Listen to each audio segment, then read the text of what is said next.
اقول لك على حاجه لطيفه. انا اتذكر زمان كان بيبقى فيه زي عمليات او جراحات شديده الدقه، الحاجات اللي زي كده كان الناس ممكن تروح علشان تعملها في مثلا التامين الصحي، فيتقال له لا ده انت مش متغطي مثلا بالتامين الصحي، او يجي يتقال له لا ده النوع ده من الجراحات لا يغطيها التامين الصحي بتاع الدوله. يعني الجراحات دي بتبقى غاليه جدا، بتبقى دقيقه جدا، بتتعمل في مستشفيات معينه الى اخره.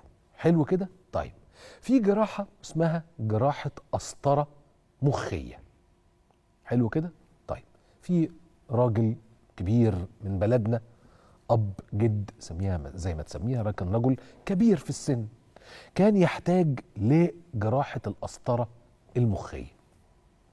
الحمد لله والشكر لله عرف يعمل الجراحة، عرف يعمل العملية، والحمد لله والشكر لله نجحت.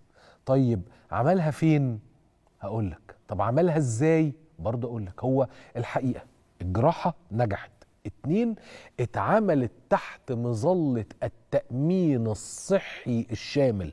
فين يا يوسف؟ في المجمع الطبي بالاسماعيليه. وبالمناسبه المجمع الطبي بالاسماعيليه ده لو تفتكروا كده، ده واحد من اكبر واحدث المجمعات الطبيه اللي موجوده في مصر. احنا معانا على التليفون دكتور احمد البسيوني، استشاري القسطره المخيه واستاذ المخ والاعصاب بكليه الطب جامعه عين شمس. اهلا بسيادتك يا فندم.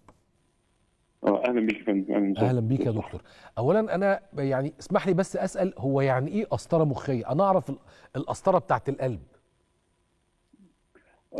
هي تقنيه شبيهه بالقسطره بتاعت القلب بالظبط برضه، ولكن احنا بندخل من نفس المكان من جرح صغير جدا وهباك في اعلى الفخذ، وهباك حوالي ما بيتعداش ال 2 مللي، وبندخل منه كل الادوات بتاعتنا. هي نوع من انواع التدخلات المحدوده.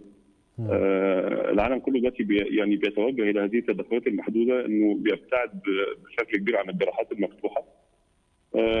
من خلال الفتحه الصغيره دي بنقدر نوصل تحت جهاز اشعه معينه، ولكن ان احنا نوصل بيه ولكن لادق الشرايين ولكن في المخ، ونتعامل بقى مع المرض الموجود، سواء كان ولكن اذا كان في مكان نازف بنقفل هذا الشريان النازف، ولكن اذا كان في شريان ضيق بيؤدي الى تجلطات ولكن بنوسع هذا الشريان ونركب فيه دعامات. نفس الفكره بتاعت قسطره القلب بالظبط.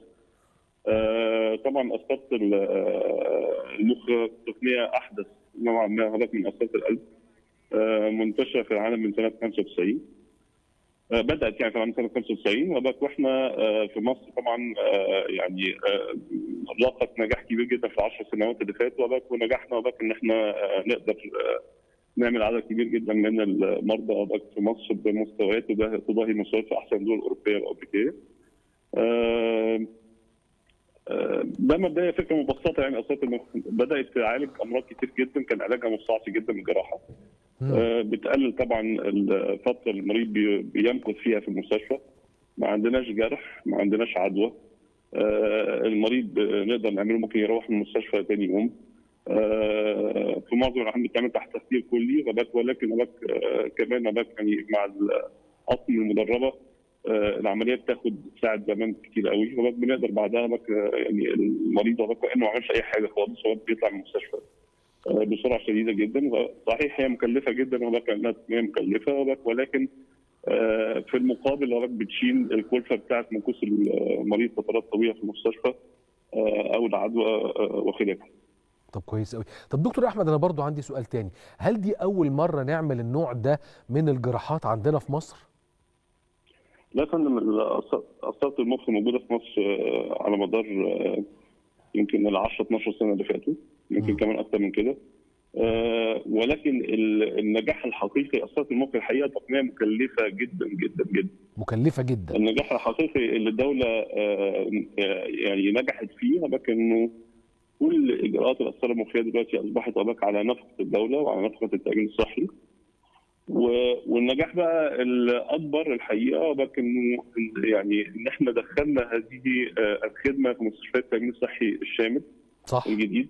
بدأناه بورسعيد من حوالي 6 شهور، ولكن يمكن دي كانت أول قسطرة شرفت برضو إن أنا أشرفت عليها في التأمين الصحي الشامل الجديد في بورسعيد، في تاريخ التأمين الصحي الشامل كله وفي تاريخ بورسعيد. يعني عمر ما بورسعيد نفسها كمحافظة اتعملت فيها قسطرة مخية.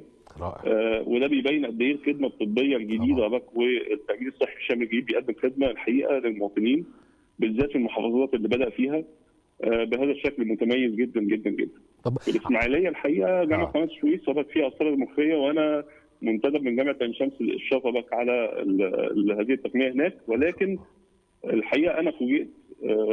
انا تم استدعائي بالليل الساعه 12 بالليل بعمل هذه القسطره مع فريق مدرب تماما من جامعه قناه السويس، الدكتوره مروه عرابي اللي هي رئيس وحده السكن الماليه في المجمع الطبي واستشاري في جامعه قناه السويس، والدكتور شريف الخطيب استشاري جراحه المخ والاعصاب والاسرار المخيه. وتسابقنا جميعا ان احنا نؤدي هذه الخدمه من هذا المريض، علشان الحقيقه شايفين قد ايه الاراده السياسيه انه التامين الصحي يتطور في هذه المحافظات، وكلنا عايزين نتسابق ان احنا نشارك في هذه المنظومه ونخدم المريض المصري على وجه الامس. طبعا. طب دكتور، حضرتك اكتر من مره، 3 مرات تحديدا اظن، يعني ذكرت لي انه دي جراحه مكلفه جدا. تكلفه الجراحه دي عاده بتبقى كام؟ بص يا فندم، تكلفه القسطره المخيه لو بنتكلم على مستشفيات القطاع الخاص يعني لا يمكن ان تقل عن 100,000 جنيه وتصل في بعض الحالات الى 700,000 جنيه. تكلفه الحاله الواحده. طبعا عنصر التدريب فيها مهم جدا، وعنصر التدريب اولا لحمايه المريض طبعا، ده رقم واحد. والحاجه الثانيه للمحافظه على هذه المستهلكات وعدم اهدارها بالشكل اللي يضمن ان احنا نستخدم الحد الادنى منها لخدمه المريض بتاعنا. انجاز كبير جدا. هي مش يعني انا الحقيقه اشتغلت انا منتدب في جامعات كثيره في مصر وبشتغل في القطاع الخاص والقطاع الحكومي، ولكن الحقيقه اول مره الاقي اراده سياسيه في البلد انها تهتم بالقطاع الصحي بالشكل ده، وانها توفر يعني فعلا ادق، واحنا بنسميه التيرشري ليفل للخدمه الصحيه، هو اعلى مستوى من الخدمه الصحيه للمواطنين بكفاءه وبما يحفظ كرامتهم وبالشكل اللي يضمن سلامتهم وفقا للارشادات العالميه بهذا الشكل. صح. والحقيقه انا عايز بس اسجل، والله انا اول مره ازور المستشفى، انبهاري بالمكان، انبهاري بالبنيه الاساسيه بتاعته. واتمنى كده ولكن انا شايف ان مصر باذن الله بتسير في الطريق السليم، ولكن يعني تقدم الخدمه الصحيه للمواطنين على مستوى واعلى جوده. طيب، يعني لما أستاذ كبير للمخ والأعصاب يقول أنا بسجل انبهاري بالمكان، هذا أمر لو تعلمون عظيم. يعني إيه حضرتك انبهرت بإيه يا دكتور؟ يعني أكيد أنت شفت مستشفيات كتير في الدنيا، جوه مصر، في المنطقة العربية، بره، مستشفيات زي ما حضرتك قلت خاصة أو مستشفيات في القطاع الحكومي. إيه اللي أبهرك يا دكتور؟ بس فندم، انا طبعا انا بشتغل يعني عشان ما يبقاش اعلان في كبرى المستشفيات الخاصه في مصر، وبشتغل واتعلمت في سويسرا. انا الحقيقه يعني بالذات مجمع اسماعيل الطبي منبهر بالبنيه الاساسيه اللي موجوده فيه، ومنبهر ب يعني التجهيزات اللي موجوده فيه الطبيه على اعلى مستوى، بتوفر راحه للدكتور، بتوفر راحه للاطقم المساعده، بتوفر راحه للمريض، وبتدي ثقه في المكان. يعني المستوى اللي شفته في المجمع الاسماعيلي الطبي يفوق اي يعني مستشفى بدون مبالغه في جمهوريه مصر العربيه. الله اكبر، ما شاء الله. طب انا سؤالي الاخير، معلش اعذرني انا بطول، وانا عارف يعني ايه وقت حضرتك اكيد مشغول جدا. اخيرا، الجراحه دي تحديدا اذا افترضنا انها اتعملت في مستشفى اخر من المستشفيات الخاصه في مصر، الجراحه دي تحديدا بتاعت هذه الحاله تحديدا تصل تكلفتها لقد ايه؟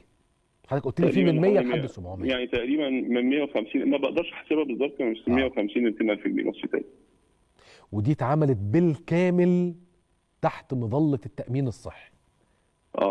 الحقيقه يعني على حد علمي ان المريض بيبقى مساهمته بسيطه جدا جدا جدا جدا، تكاد تكون بالمجان. وبرضه يعني استكمالا لهذا الكلام، انا عايز اقول لحضرتك انه برضه في دول كتير جدا متقدمه جدا علميا وطبيا احيانا كثير جدا لا تؤدى هذه الخدمه بالمجان بهذا الشكل للمرضى. يعني عندهم مظلات تامينيه مختلفه، ان الدوله تؤدي هذه العمليات بالمجان، مش بس في التامين الصحي الشامل الحقيقه دلوقتي، في كافه القطاعات بالمجان للمرضى. فده انجاز كبير جدا جدا يحسب يعني المسؤولين عن القطاع الصحي في مصر حاليا. والله يا دكتور أنا سعيد جدا بهذه المكالمة ومتشرف جدا بالحديث معاك. أنا من الناس اللي تحب تتكلم مع أشكرك. العلماء كل في مجاله أكتر ما أحب أتكلم مع أشكرك. السياسيين، بس قدري كده. أنا بشكرك جدا دكتور أحمد البسيوني، أستاذ المخ والأعصاب والأسطرة المخية بكلية الطب جامعة عين شمس.